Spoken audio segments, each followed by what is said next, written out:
Hello students, welcome back to our YouTube channel R N study success point.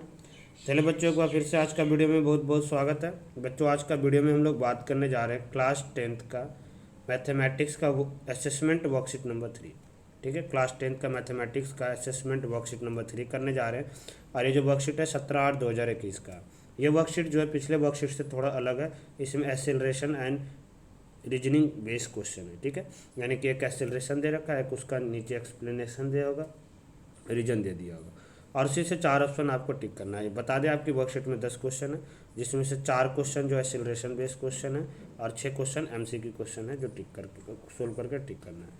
Okay students, उसके बाद देखो अब यहाँ से क्या है, यहाँ से हमें बताना है, यहाँ से हमें बताना है।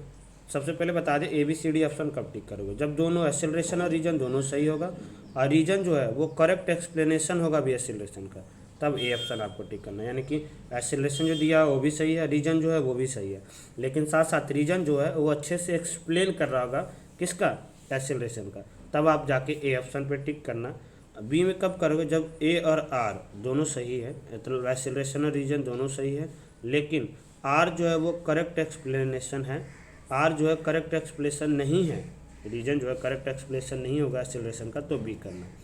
सी जब करोगे जब ए भी सही होगा और आर गलत होगा, मतलब एक्सेलरेशन सही है आर गलत है तो सी करना, जब एक्सेलरेशन गलत है और रीजन सही है तो डी करना। ठीक है बच्चों, तो यहाँ से अब देखो हम आपका जो फर्स्ट क्वेश्चन है वो सीधा करते हैं।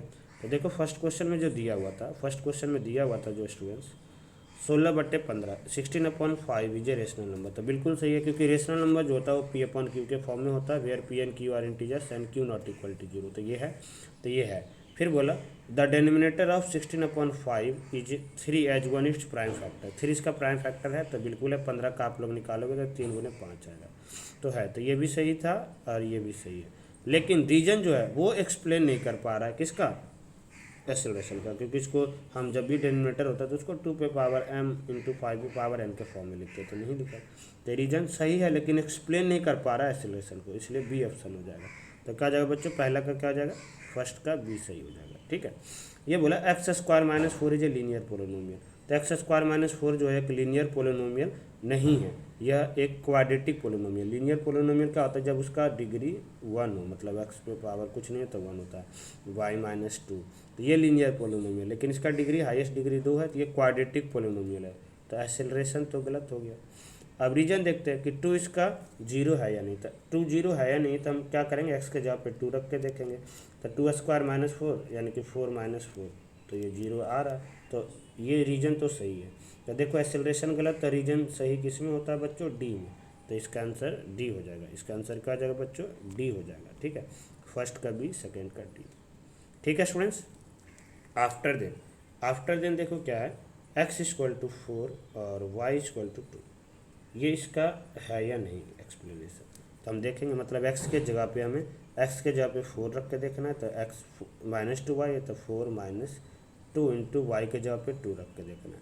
तो 4 - 4 0 आ रहा है, RHS को सेटिस्फाई कर रहा है, RHS में तो 0 ही था, तो ये तो सही है। फिर ये बोला x - 4 एंड y x = 4 और y = 2, ये सेटिस्फाई कर रहा है एबव इक्वेशन को, तो ये भी सही है। तो दोनों सही भी है और रीजन सही से एक्सप्लेन भी कर रहा है किसका, एक्सेलरेशन का। तो थर्ड का आंसर क्या होगा, जब सही है रीजन एक्सप्लेन कर रहा है ए, तो थर्ड का ए था।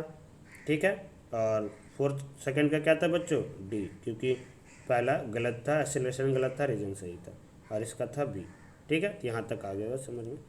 उसके बाद देखो क्या था स्टूडेंट्स, उसके बाद था फोर्थ क्वेश्चन। तो फोर्थ क्वेश्चन में देखो क्या था, हमें दे रखा है HCF, ये दे रखा है 2 नंबर का, LCM दे रखा है। तो ये HCF LCM इसी नंबर का है या नहीं, उसके लिए हम देखो फॉर्मूला यूज करेंगे, HCF × LCM = product of 2 number. Product of 2 number को A और B मान लेते हैं।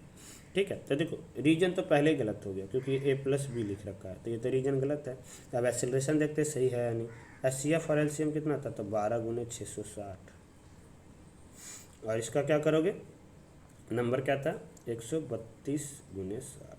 तो 132 × 60 करोगे बच्चों, तो यहाँ पे देखो पहले तो 0, 6 2 = 12, 6 3 = 18, 19, 6 7,920। इसको भी मल्टीप्लाई करना है 12 को 660 से, तो 12 को 6 से करेंगे पहले 72, इधर भी 72, जीरो का तो पहले जीरो लगा लेंगे। अब 2 और 9, देखो दोनों ऐड किए, मल्टीप्लाई कर लेना, दोनों सेम आ रहा है। तो एक्सेलरेशन सही है लेकिन रीजन गलत है, एक्सेलरेशन सही है लेकिन रीजन गलत है। तो क्या हो जाएगा, सी ऑप्शन हो जाएगा। क्या हो जाएगा बच्चों, सी, क्योंकि एक्सेलरेशन सही है, रीजन गलत है, तो सी ऑप्शन होगा। ठीक है, तो ये एक्सेलरेशन बेस्ड क्वेश्चन तो आई होप कि आपको समझ में आ गया होगा। उसके बाद देखो बोला बच्चों, उसके बाद जो था कह रहा था कि the value of coefficient be in the polynomial. तो बी का वैल्यू क्या है, तो बी का वैल्यू देखो क्या है, बी का जो वैल्यू है, देखो ए का तो वैल्यू 2 होता है, और बी का वैल्यू कितना है, -3 है, क्योंकि बी जो होता है वो एक्स का कोफिशिएंट होता है, तो -3, सी ऑप्शन जो है वो सही होगा, 5 का सी सही हो जाएगा। ठीक है स्टूडेंट्स। 6 का जो है कि which of the following terminating decimal कौन होता है, जिसका सिर्फ फैक्टर 2 और 5 हो, या 2 पे पावर n, 5 पे पावर n हो। देखो इसका फैक्टर 7 आएगा, इसका फैक्टर 3 5 आ रहा है, इसका 2 7 आ रहा था, इसमें तो 2 3 भी आ रहा है, तो बी ऑप्शन सही होगा। इस तरह से आप लोग 200 का फैक्टर निकालना, तो देखना सिर्फ 2 और 5 ही आएगा, तो इसलिए 6 का आंसर क्या आ जाएगा बच्चों, बी हो जाएगा। ओके, उसके बाद देखो क्या था 7, the number of zeros of the polynomials. इसमें जीरोज कितना आता है, जीरोज नंबर ऑफ जीरो जो होता है वो डिग्री के बराबर होता है, हाईएस्ट डिग्री 4 है, हाईएस्ट डिग्री क्या है 4 है, तो इसका डिग्री जब हाईएस्ट डिग्री 4 है, इसके नंबर ऑफ जीरोज जो है बच्चों वो कितना होगा, 4 होगा, यानी कि डी ऑप्शन सही होगा, इसका डी ऑप्शन सही होगा। Okay students. उसके बाद देखो बात कर रहे थे कि इसका सम ऑफ जीरोज दे रखा है, product of zeros, sum of zeros and product of zeros दे रखा है, then the value of C, C का वैल्यू क्या होता है। देखो जब नंबर सम ऑफ जीरो जब प्रोडक्ट ऑफ जीरो दे रखा है, तो हम कैसे निकालते हैं पोलिनोमियल्स, तो फॉर्मूला होता है x square minus alpha plus beta into x plus alpha into beta. ठीक है बच्चों, तो यहाँ से एक्स स्क्वायर, यहाँ पे क्या आएगा बगल में, हम लिखेंगे अल्फ़ा प्लस बीटा मतलब 2/5 प्लस 1/4। ठीक है स्टूडेंट्स, और अल्फ़ा इंटू बीटा क्या था, 2/5 इंटू में 1/4। तो यहाँ से एक्स स्क्वायर माइनस 5 4 का एलसीएम क्या होगा 20, यहाँ से 5 4 जा 20, तो 4 2 जा 8 8, और 4 5 जा 20, तो 5, तो 13/4, 13/20 आ जाएगा लगभग, और यहाँ पे एक्स तो लिखना था, और इंटू प्लस, यहाँ पे प्लस का साइन है, ठीक है, प्लस यहाँ से कट गया, तो क्या आ गया बच्चों 1/10, क्या आ गया 1/10, 5 4 का एलसीएम 20 आया था, यहाँ पे कट गया तो 1/10 आ गया। अब 20 और 10 का एलसीएम क्या आएगा बच्चों 20 आएगा। ठीक है, तो यहाँ से अगर जो और हम सोल्व करते हैं, और सोल्व करोगे आप लोग तो देखना है, यहाँ तक चीज़ों को समझ पा रहे हैं कैसे कर रहे हैं। 2/5 देखो, तो 5 4 का एलसीएम 20 आया, तो 5 4 जा 20, 5 4 जा 20, तो 4 2 जा 8, फिर 4 5 जा 20, तो 1 5 जा 5, तो 5 और 8 का प्लस किए तो 13/20 आया। क्या आया स्टूडेंट्स 13/20 आएगा। ठीक है, अब यहाँ से देखो हम क्या करते हैं, यहाँ से क्या करेंगे बच्चों, यहाँ से हम एलसीएम लेंगे, क्या करेंगे एलसीएम लेंगे, तो 20 और 10 का एलसीएम आएगा 20, तो पता है एलसीएम जब लेते हैं तो गुना कर देते हैं, तो यहाँ पे 20x स्क्वायर आ जाएगा, यहाँ पे 20 से 20 कट जाएगा, यहाँ पे 20 को करोगे तो 2 आ रहा है। ठीक है, तो 2 आ रहा है, तो देखो यहाँ से हम थोड़ा आगे, यहाँ से आप लोग स्क्रीनशॉट ले लेना, हम थोड़ा आगे कर लेते हैं। यहाँ से आपका देखोगे तो आया था 20x स्क्वायर माइनस 13/20x, और प्लस में क्या आया था, प्लस में आया था, यहाँ से काट दिए थे तो 2 2 जा 4,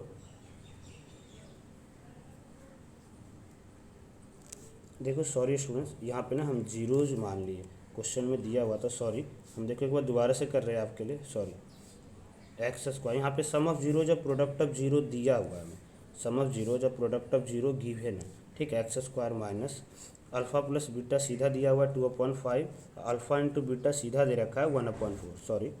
ठीक है, तो यहाँ से सीधा 5 4 का एलसीएम लेंगे 20, तो यहाँ पे 20x स्क्वायर आएगा, यहाँ पे 5 4 को 20 से सब में मल्टीप्लाई कर देंगे, तो यहाँ पे क्या आ जाएगा 5 4 जा 20 यानी कि -8x, और 4 5 जा 25 आएगा, सॉरी, यहाँ पे ना हम ये से अल्फा और इसे बीटा मान लिए, गलत हो गया, यहाँ पे क्वेश्चन पढ़ना, सम ऑफ जीरो जब प्रोडक्ट ऑफ जीरो दिया हुआ है, तब सी का कोफिशिएंट पूछ रहा था, तो सी का कोफिशिएंट क्या आएगा, सी का जो कोफिशिएंट है देखो 5 है, यानी कि इसका आंसर 20 सही हो जाएगा। क्या जाएगा स्टूडेंट्स 20 का आंसर सही होगा। सॉरी, थोड़ा 1 मिनट आपका टाइम वेस्ट हो गया इसे समझाने में।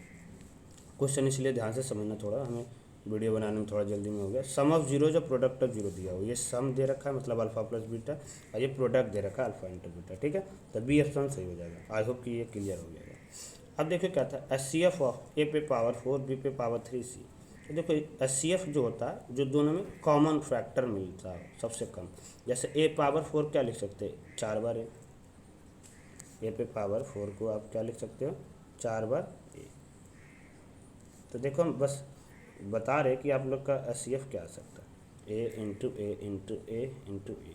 अब मान लो इसमें ए पे पावर 7 है तो इसमें 7 बार ए लिखोगे, 3 4 5 6 7, तो 4 बार ए तो कॉमन आएगा, 4 ए कॉमन आ रहा है, मतलब जो कॉमन पावर हो ना, जो सबसे लोएस्ट पावर है वो दोनों में कॉमन हो सकता है। तो ए पे पावर 4, इसी तरह से बी पे पावर 3 या बी पे पावर 2 तो बी पे पावर 2 होगा, और सी पे पावर 3 तो सी होगा। तो इसका सी एफ क्या होगा, ए पे पावर 4 बी पे